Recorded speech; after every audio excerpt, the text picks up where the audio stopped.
Aujourd'hui, je vous retrouve pour une fiche d'histoire géo. Je fais une faute dès le premier mot.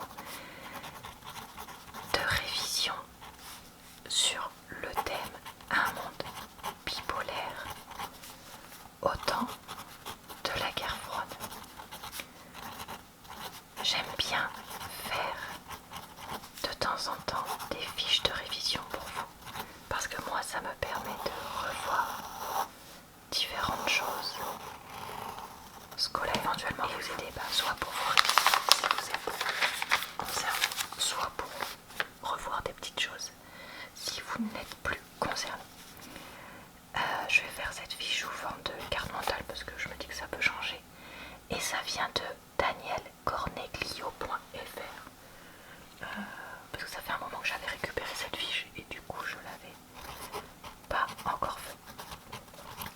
Donc à la guerre froide, il y a une division du monde en deux blocs. Ah, et j'ai oublié de dire, j'utilise mon stylo plume parce que je trouve que ça fait des sons plus agréables. Alors, les deux blocs, c'est les États-Unis et l'URSS, qui sont les deux grands vainqueurs de la Seconde Guerre mondiale. Et donc ces deux puissances, elles s'opposent sur les conceptions du monde. S'opposent sur leur conception du monde. Donc pour les USA, c'est la doctrine. Doctrine, je suis en train de me dire ça va pas. Truman. Mais je fais que des fautes là, qu'est-ce qui m'arrive? Et pour... Oh mince, ça bave de partout. Pour l'URSS, c'est la doctrine. Voilà, je suis désolée, ça va pas du tout, j'écris pas très bien. Et en plus ça va. Doctrine. Stanov, je sais pas comment on dit. Alors je suis désolée, je parle pas du tout le russe. Donc voilà, du coup c'est une confrontation directe entre ces deux éléments.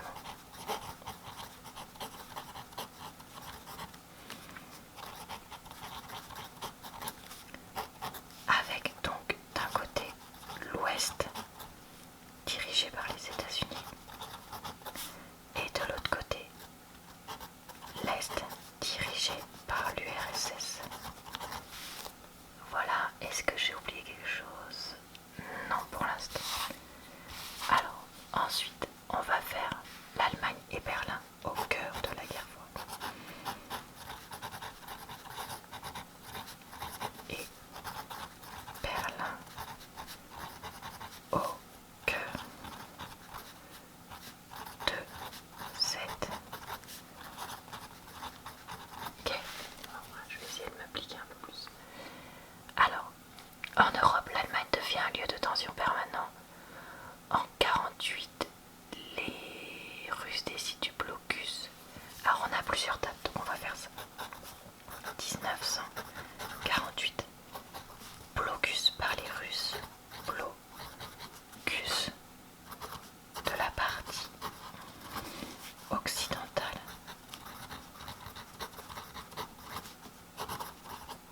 par les Russes.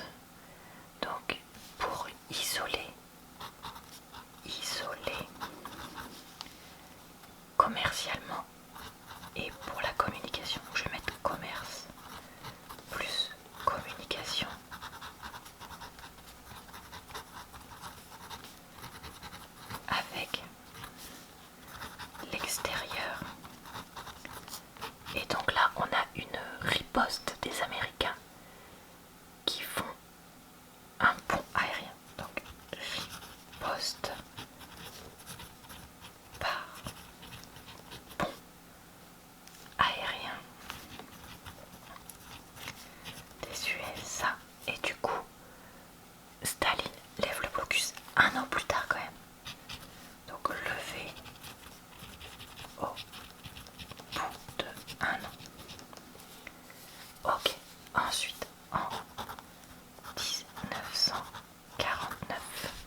la frontière séparant les deux Europes. Donc non, c'est pas le rideau de fer.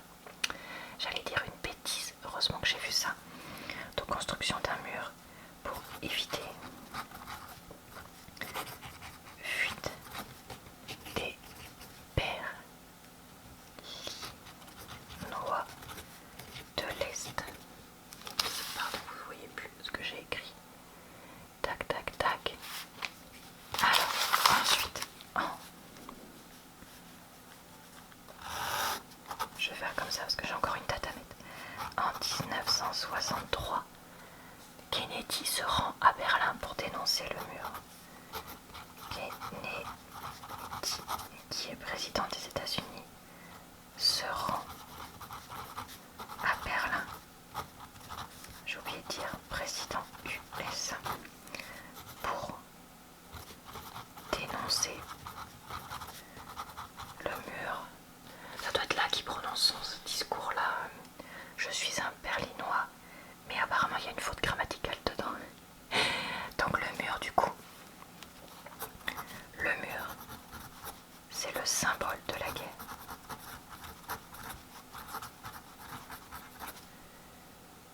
Et après l'affaiblissement, en 1989, avec l'affaiblissement de l'URSS, on a la chute du mur.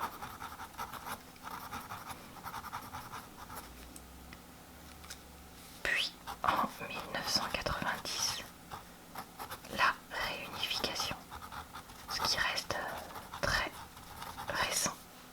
Réunification, oui c'est bon. Donc voilà. Et attention aux dates, le mur est bien construit en 61, donc c'est quand même très tard après la guerre. Et du coup justement il ne faut pas confondre l'expression rideau de fer et mur de Berlin, chose que moi j'ai failli faire. Donc on va le noter. 1946, expression rideau de fer. Parce que c'est vraiment une erreur qui semblerait être classique. Donc attention à ça. Et enfin, donc fin de la guerre froide. J'aurais peut-être dû prendre une page plus grande parce que là j'ai plus. C'est un peu la galère pour tout faire tenir. J'espère que vous arrivez à me comprendre. Alors, on a la crise de Cuba, donc 1962. Crise de Cuba, c'est celle des missiles, non? Fait comprendre aux deux grands qu'il faut plus de dialogue pour éviter une guerre nucléaire. Oui, c'est bien ce qui me semble. Donc, prise, conscience, besoin de dialogue.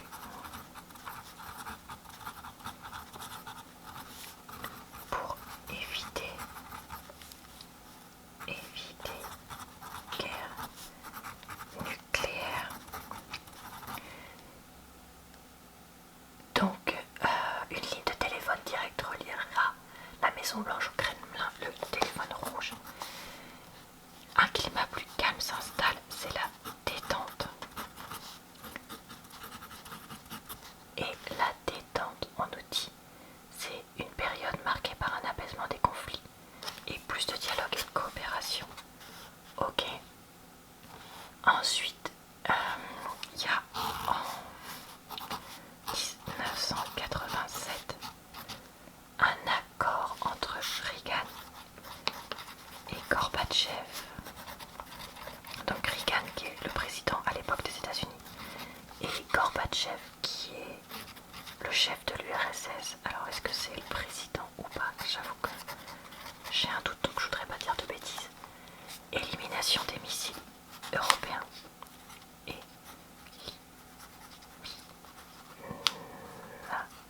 élimination missiles européens. Désolée, on voit bien rien parce que j'ai plus de place. Et ensuite 1989 85, 91, donc c'est la fin du conflit. Donc, ah bah c'est le nouveau leader, ils mettent Gorbatchev. Donc Gorbatchev, URSS affaibli. Gorbatchev, il fait donc des réformes en URSS. Ah, en Russie, on nous dit. Donc est-ce que... Ben non, c'était pas encore fini. C'était pas encore lui. C'était pas encore la Russie, donc c'est un peu bizarre.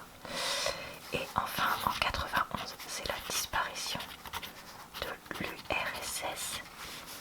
Donc au profit de 15 républiques, dont la Russie. La guerre froide est définitivement terminée. Donc voilà pour ça. Alors, blocus, on l'a dit, coexistence pacifique. C'est la doctrine de Khrouchtchev en 56 qui avait la compétition. Ok, détente, on a dit, rideau de fer, on a dit monde bipolaire. On en a parlé.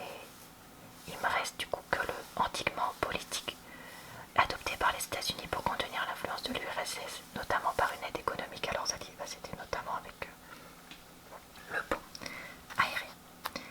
Bon bah écoutez, voilà, c'est tout pour aujourd'hui. C'était un petit peu court, mais j'espère que ça vous a plu quand même.